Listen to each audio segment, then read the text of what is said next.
Let them praises give Jehovah. They were made at his command. Them forever he established. His decree shall never stand. From the earth, oh, praise Jehovah. All ye floods, ye dragons all. Fire and hail and snow and vapor, stormy winds that hear him call. Let them praises give Jehovah, for his name alone is high. And his glory is exalted. And his glory is exalted. And his glory is exalted, far above the earth and sky. Enjoy this. It's good for me because I get to, or at least I do, usually study a good bit more when I'm teaching than I do when I'm not. And I'm going to give some excuses before we get started, perhaps. But Jerry asked me several months ago, would you teach a quarter? And I said yes. And he said, do you want to go first or second? I said second because I have no idea what I'm going to teach about. One of the things I thought of fairly quickly was miracles. And then I asked a few, including some of y'all, what should I teach on? And I got one or two answers, and I discounted them and went back to miracles. Not really. I sometimes as I'm going through this, I'm thinking, man, I should have done some of those other suggestions. That being said, this may, and a lot of it depends on y'all, if it's of interest to you and you have discussion and things you want to talk about, it could take us a while, but if you don't, we may knock this out fairly quickly and have time to do another study. So if there's some other studies that y'all are interested in, I would like to know at least within the next 3 to 4 weeks so that I'd have time to take a look at those to follow this up with. If that is, if you can think of something that you would like to talk about that maybe this class has not gone over in a while. Those things being said, have y'all sat through classes, perhaps adult Bible classes, on miracles before? I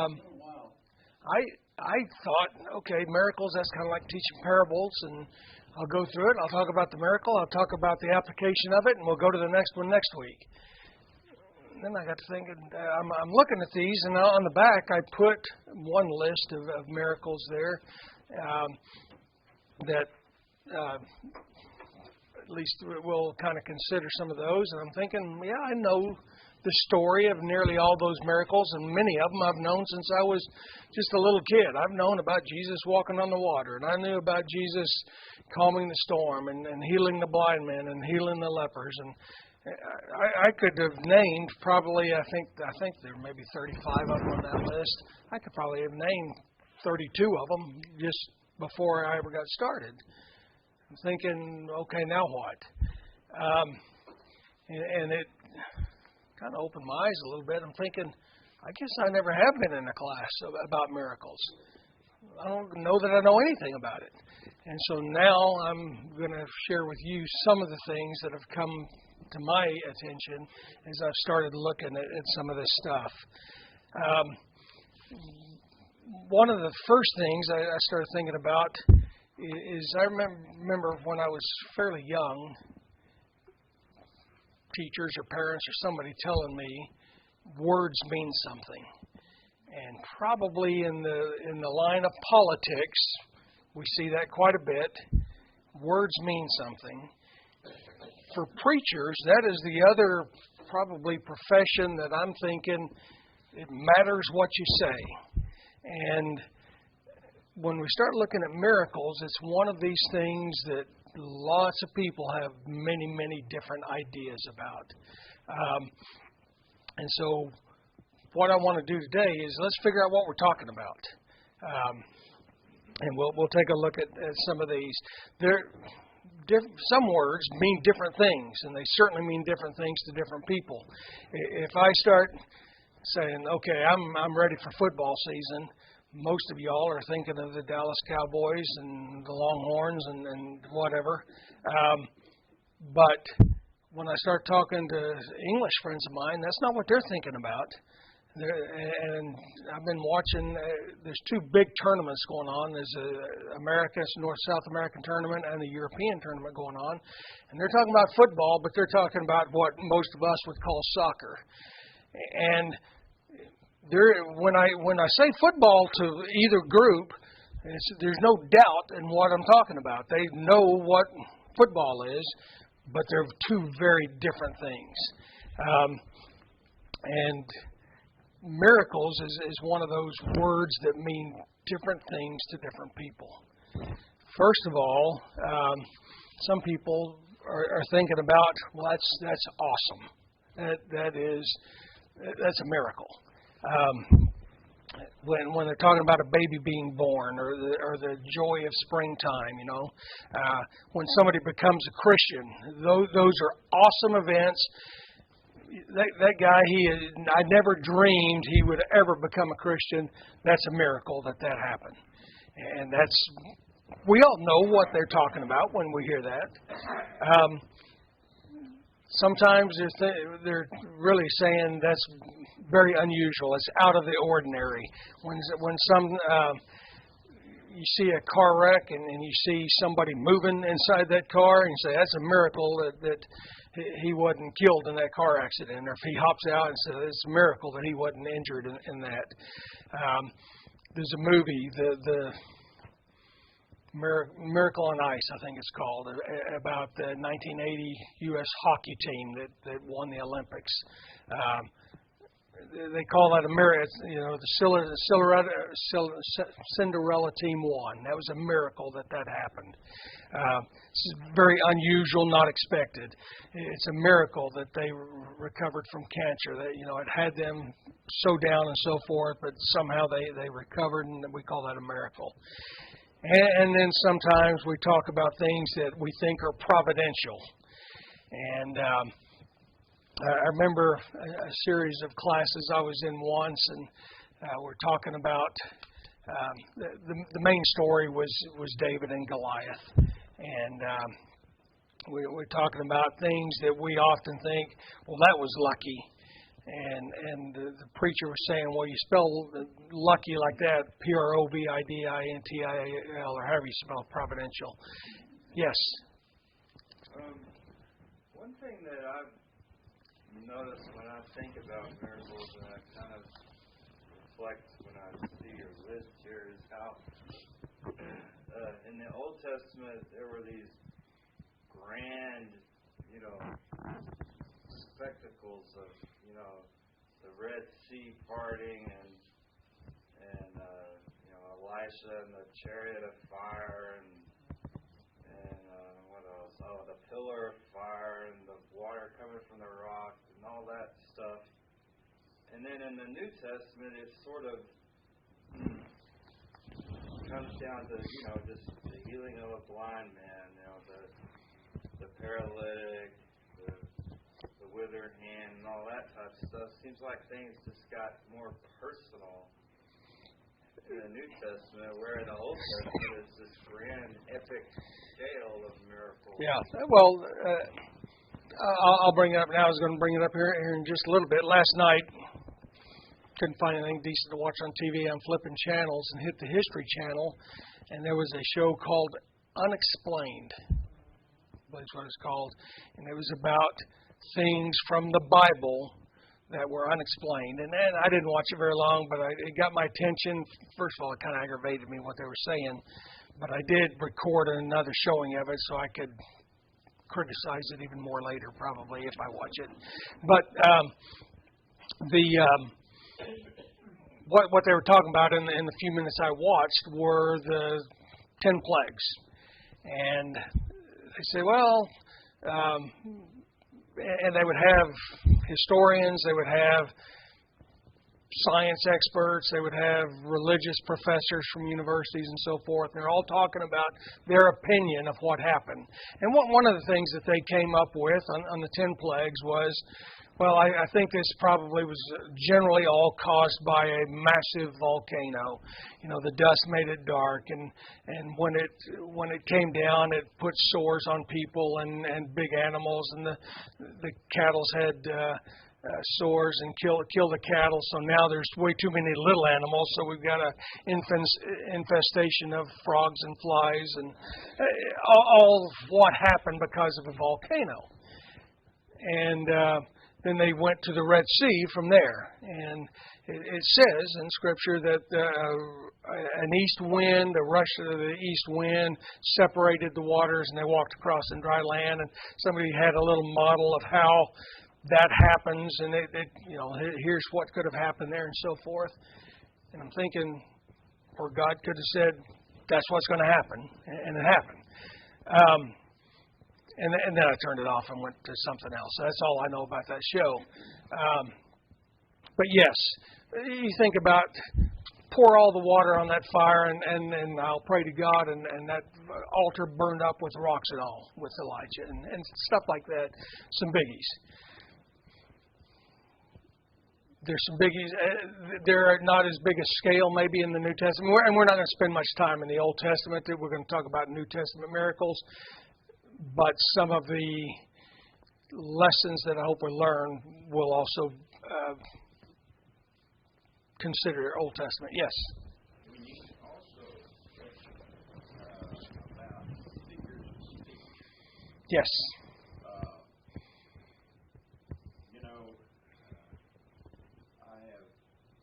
I'm going to direct mine this morning or supper, and he said, hey, this is my body. It doesn't say this is like my body, this is similar to my body. This is my body. This is my blood. Those are figures of speech. Now, the Catholics believe I'm going to say unless you're Catholic. it is actually the body and blood of Christ. But we believe that those are figures of speech. So, figures of speech figures into this. Yes. And again, words matter. How do we reconcile the things that we know so that the world works together to the best of how we can do it? So that we're back to what we talked about. It's awesome. It's something unexpected. It's providential. We might say providential. We're usually giving credit to God to some degree. Our business has been a success, and that's a miracle that it's worked so well. Or we were able to raise enough money in one Sunday to support a missionary for a year. That's a miracle that this congregation could do that. And we're saying that we believe that God has blessed us in a way that we're able to do something that we didn't even understand that we could do. It's a miracle that this person got well, that God blessed them in ways that we weren't even sure our faith was enough to make that happen. All those, on all of them, if I said that word, it's a miracle that happened, everybody here would kind of understand what I'm talking about. I'm not using that word in a way that is foreign to us. And you start using that word, and people start thinking, well, what do you mean by miracle? Well, miracle, words are defined by how people use them. They change the dictionary every year. They put new words in, and they change definitions of words according to how people use them.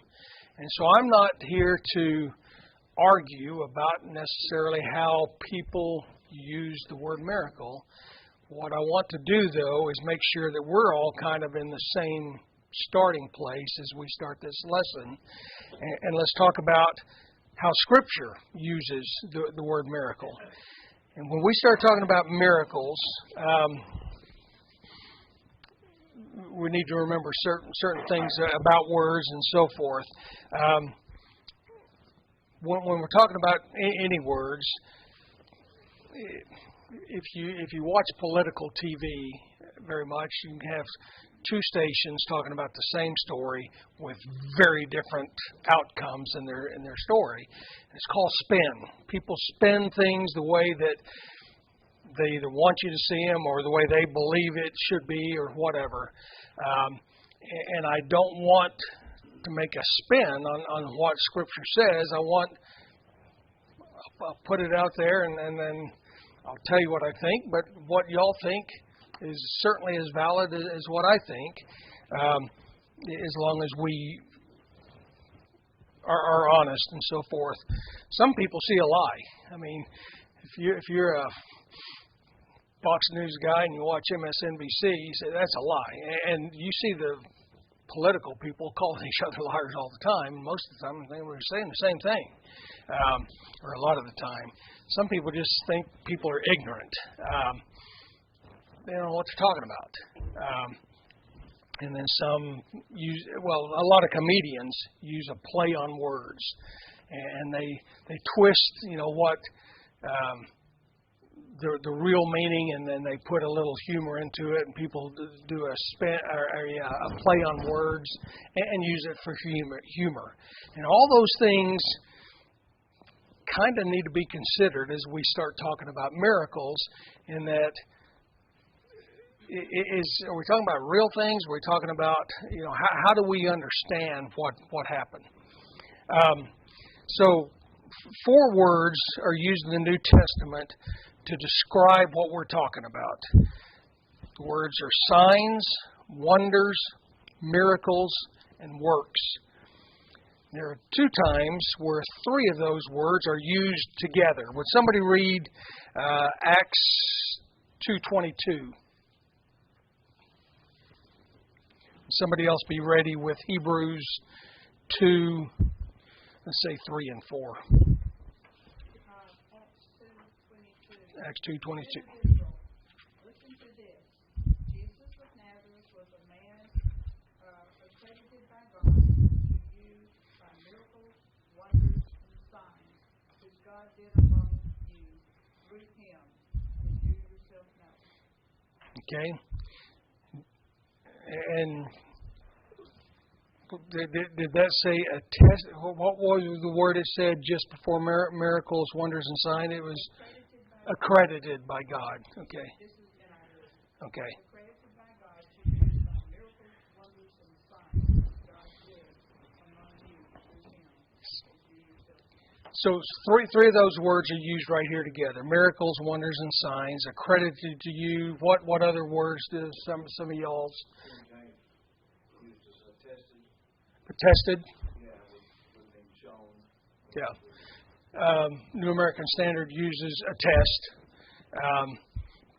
So that's one time they're used together to bring them together. How about, does somebody have it's similar, Hebrews 2, let's say 3 and 4?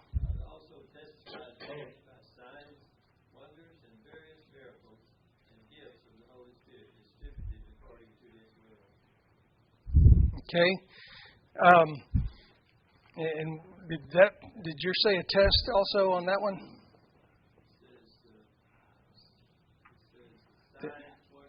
But before that, just the end of 3, I think. Testified. Confirmed. Okay. Bore witness. All right. The end of 3 and verse 4 of Hebrews chapter 2. Signs, wonders, various miracles, plus, confirm there, NIV or New American Standard also, confirmation or bear witness to his name. And so what we do, we learn 2 things. First of all, there is a purpose of these signs, wonders, miracles, which are to attest to you, to show you, to confirm these things. So there's a purpose for what we're talking about. It's not that oh, that just happened today. That's interesting. But there was a reason that they happened. And we'll talk about that, especially as we get going to talk about miracles going on today. How much, if, do they, so forth. So let's take a look at these 4 words. The first one, sign. I think the Greek word is Simeon, which is something that points beyond itself, just like a street sign. I live on Orchard Lane. I'm not even sure there is a street sign there, but that's what the street's called. And if there's a sign, that tells that sign there is not the street. It is what points to the street. It identifies the street. And any other sign. The sign is not what's important. The sign is what it identifies, the message it gives, and so forth. It is not the sign itself. And so, sign is not the focus. In the New Testament, signs point to Jesus, focusing on the purpose of the sign. The sign is to point to Jesus. It's not the sign itself that is what is the most significant part. Does that make sense? When we're talking about signs, and when we'll see sometimes it says, and Jesus did signs. Yeah. Yes, absolutely can. How many Martin Luther King Boulevard, MLK Boulevard. Yeah, every town. The second of those words is wonder. Greek word again is ecstasies. Focuses on the viewer's response of the event. The viewers are in awe, or they're in terror, or sometimes we see things, we go, wow. It's just a wow moment. Maybe it's Bob. Somebody and I recently were talking about seeing the northern lights. Maybe it was Bill or whatever. And I've got a couple of pictures on my phone of unbelievable northern lights that I was flying by one night. I mean, just bright and neon as you can imagine. And it's pretty cool. And I'm thinking of other things that were pretty neat that I saw. I went and watched the sunset over the Grand Canyon a few years ago. That's a wow moment. And that's kind of what this word wonder is talking about. Is something that it's just wow. It puts me in awe. It also could be in terror. In Matthew chapter 17:6, we're talking about the Mount of Transfiguration, and the apostles are up there, and was it Moses and Elijah could come and join Jesus. It says the apostles fell on their face in terror. And I think it uses this word, or that concept is used there. Our word ecstasy, that was often used with drugs and so forth, or sometimes a feeling of it, means standing outside of oneself. And that's kind of what that word is talking about when we see it in Scripture to do with miracles. Yes? A synonym is mesmerized. Yes, that's a good word. Beyond my vocabulary, but a good word. I can explain, but I'm not going to take it. Yeah, it is just a wow moment. And those are cool. They're very cool. The third one is the word miracle. Dunamis. And that is a reflection of the power of the source of the event. Miracles don't just happen. There is a reason that they happen, and there's a power or a source of a miracle. That same root word brings us the word dynamite or dynamo. There is something superhuman that is a power behind a miracle. John 3 verse 2, Nicodemus is talking to Jesus and said, nobody could do what you're doing. And he's talking about all these things that Jesus has been doing. Nobody could do what you're doing except what? Except God be with him. They understood there's some power behind what was going on with Jesus. Power was also given to the apostles. Somebody read Matthew chapter 10, verse 1. Jesus summoned his 12 disciples and gave them authority over unclean spirits to cast them out and to deliver some of the seed in their tongues. All right, Jesus gave power, authority to his apostles to cast out demons. That's one of the ones. Acts chapter 1 verse 8 and 2 and the first 4 verses or so talks about them receiving that power.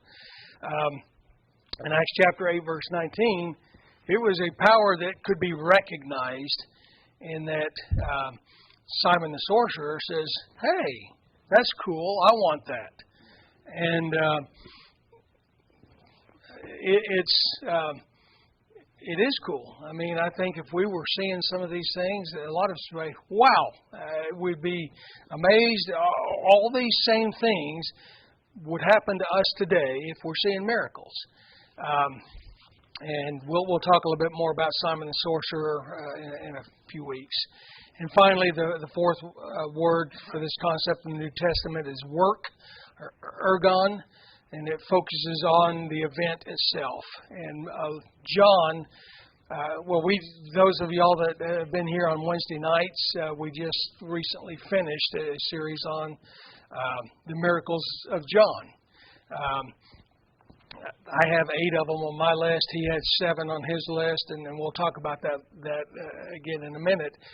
Is what goes on the list, and a lot of times, John chapter 10, I've got that right here. John 10, 37 and 38 says, "If I do not do the works of my Father, do not believe me. But if I do them, though you do not believe me, believe the works, that you may know and understand that the Father is in me, and I in the Father." Jesus is talking about, when I do the things I do, it's for a reason. Believe the reason that they're done. And that's, John emphasizes that a lot, and finally comes up with the end. Jesus did a lot more stuff. These I'm recording so that you can believe. There's a reason. And that's one of the important things that I want us to know and understand as we get into this. All of these words are neutral, though. None of them say, I am God, I'm going to make this happen. And the word itself does not show the power. It does not demonstrate what the sign points to. It does not name the works necessarily. It just talks about these are the things that identify the concept that we're talking about when we talk about miracles. 3 things make up what we are used to in life. If we see somebody walk on water, none of us are going to say, that's normal. If we see a guy that's blind and somebody puts mud on his eyes and the guy can see, none of us say, well, that happens all the time. If we see a 40-year-old man who's never stepped a step in his life, and all of a sudden he leaps up and is able to walk, that's not normal. That's not what normal life consists of. If we see a guy who's been dead, we went to his funeral a few days ago, and he's been dead 3 days, and somebody comes in and says, walks out of the grave with him holding his hands, that's not normal. What we're talking about here is not normal. So, what are we talking about? Let's talk about what life is. Number one, what is normal? Normal, and I put down there, what we're able to observe by our senses and reason from our mind. The basis for scientific method. The laws of nature. They were set in motion at creation. They're orderly, they're consistent, they're predictable. We understand the cause and effect. For example, You plant an acorn, an oak tree grows. It does it every time. It's not going to grow a maple tree. It's not going to grow a rose. It's not going to a frog sprout out. We know what happens with a farmer. When you put this seed in, this crop comes out. That's the way it works. That's normal. Questions, thoughts about normality?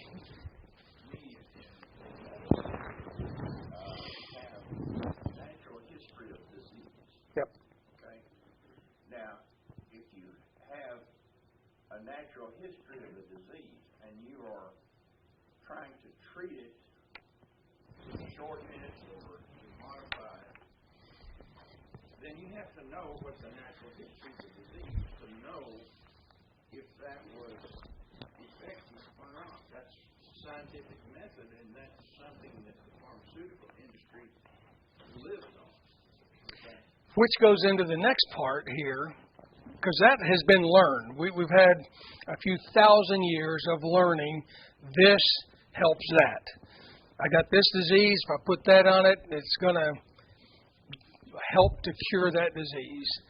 Let's get into talking about some. I don't know how many of y'all. I kind of enjoy going to Branson, and one of the things that I've done several times in Branson, sometimes the same ones, sometimes different ones, is going to see magicians. They amaze me. I mean, you'd think after 66 years, you say, oh, I know what's going to happen, and I know it's a trick or whatever, but I'm amazed every time, especially if they get down close. And I mean, I saw a guy put a class ring on a bar and held that bar with both hands and pull that class ring off. How in the world do you do that? But I know it's not a miracle. That is what we call paranormal. It is things that we don't understand, and there's a lot of them. Probably a lot of what we do understand, aka medicine, used to be paranormal. How did that happen? I don't know, but I just saw it happen. So we start talking about paranormal alongside the normal. It does not contradict the laws of nature, but it's not the norm. We don't understand the cause and effect. The idea of flight may have been considered paranormal till we understand how flight works. You know, how does a bird get in the air and stay in the air? For centuries we didn't understand that necessarily. And then Bernoulli figured out some stuff about air pressure, and now you can get a 1,000,000-pound piece of metal in the air to stay in the air because of scientific principles. It was paranormal, now it's pretty normal, and we understand how it works. Water witching. Have any of y'all been around somebody that could water witch? I've never seen it except on TV. And apparently some people can do it. I can't do it, but I've seen it work. Yeah. And, okay, yeah. People can and have been able to find water with the sticks somehow. Most of us, I think, don't understand that. That's something I would at least call paranormal. I have one myself. Because someone taught me how to measure my feet by my hand. So you take your big toe, you set it right there, and the heel should fit exactly right there, and that's how long your feet is. And to this day, everyone who tries that, That's the way it is. paranormal. It's weird. The hypnosis.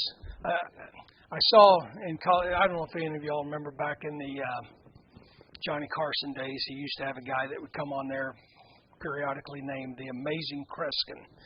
And he would do some stuff. In fact, he was the guy that I saw, it wasn't in Branson, it was the Amazing Kreskin that took that class ring of somebody I knew that we were all standing right there and pulled that class ring off that bar. Saying, how in the world? And I watched him do one of those mass hypnotists, and he did some things, and I don't understand. Hypnotism is one of those things. Magic in general is, a lot of it's sleight of hand and so forth, but some of it is just, I don't understand it. What do you think, when you say that all of us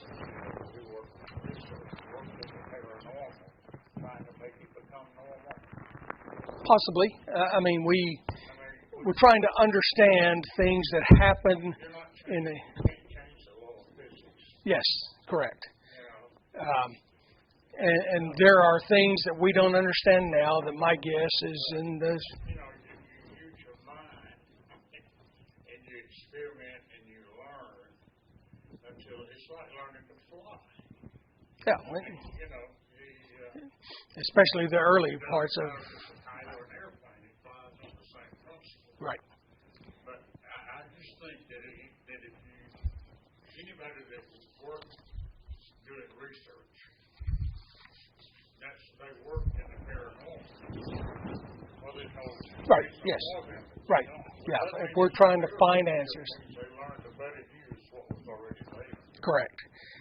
So what used to be, that's a miracle, is now, that's normal. Jerry. It's also involved with physiology. If you don't understand physiology, how are you going to alter it? Okay.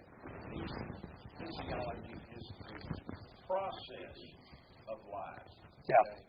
Now, a good friend whose good friend studies cellular physiology, how to make cells do something that they study and they know how it does it, so then they try to alter it some way or other.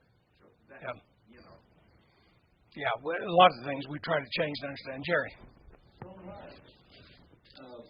What we see in the Bible and what we believe about the Bible is understood if we think about it as evidence.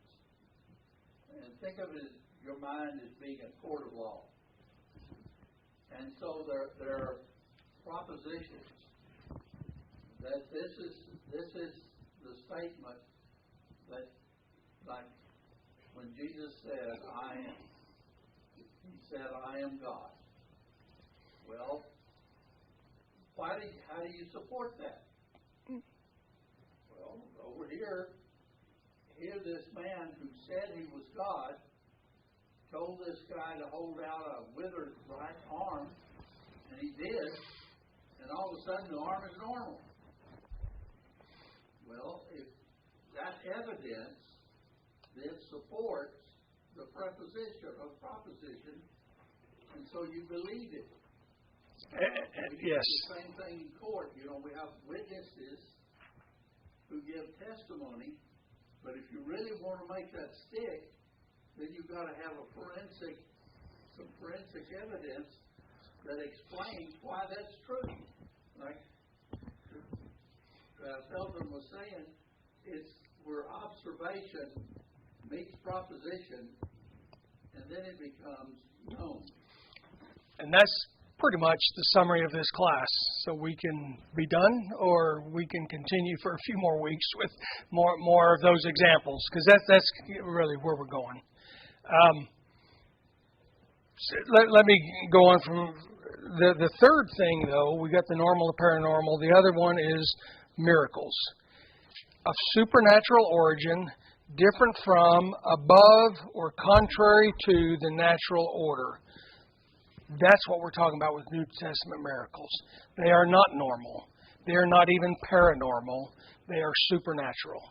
And then we get into, and I'm going to throw this out because we'll talk about some of these. We get into, we're talking about a coin, and Jesus says, get that fish, open its mouth. Peter pulls out a coin. Is that normal, paranormal, miracle? There are fish in this world that have something in their mouth. That's not the only fish that ever had a coin in its mouth. I'm pretty sure. I've never found a coin in some fish's mouth. But there are stuff in fish sometimes.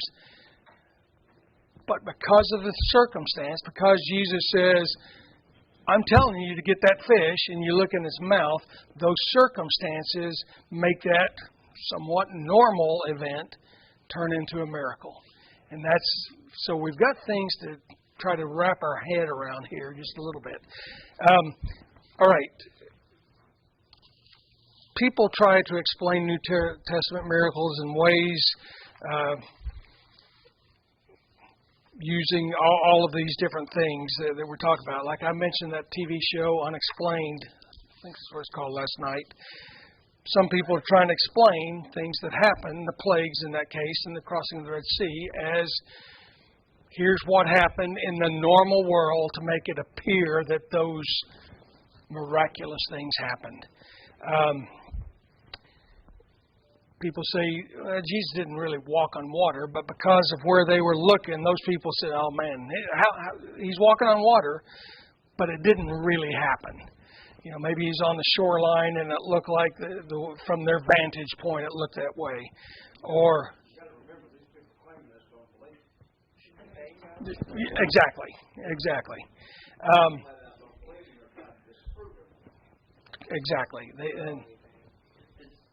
It's in the mind of the person.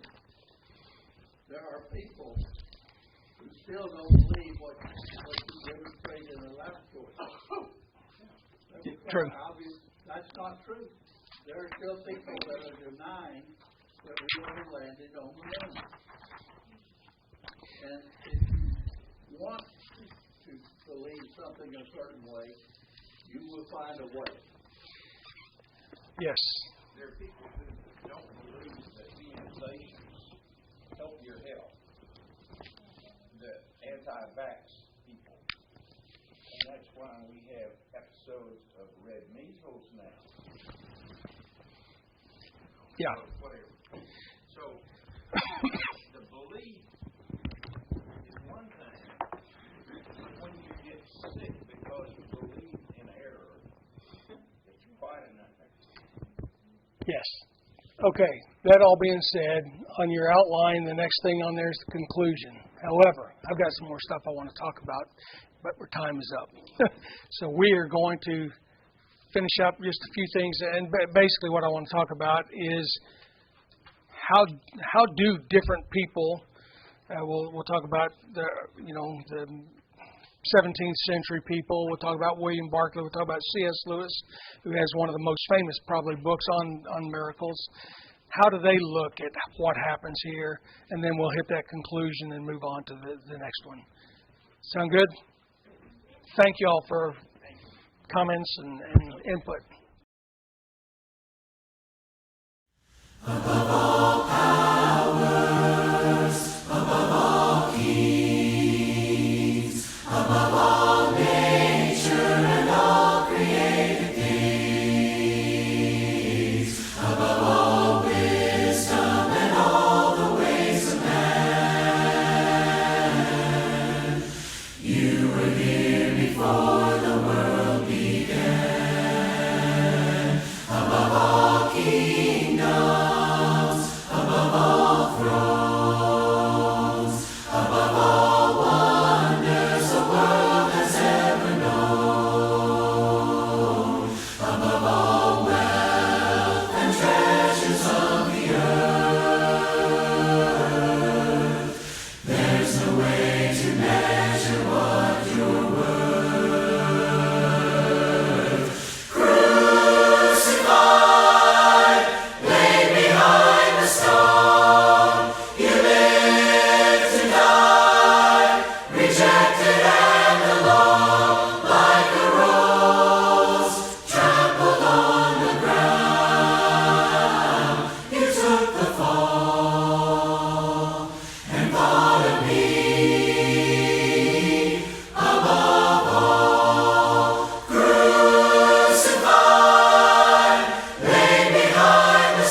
we've been through, I still have joy. I still have peace. I still have peace. After all the things we've been through, I still have peace. And I still have faith.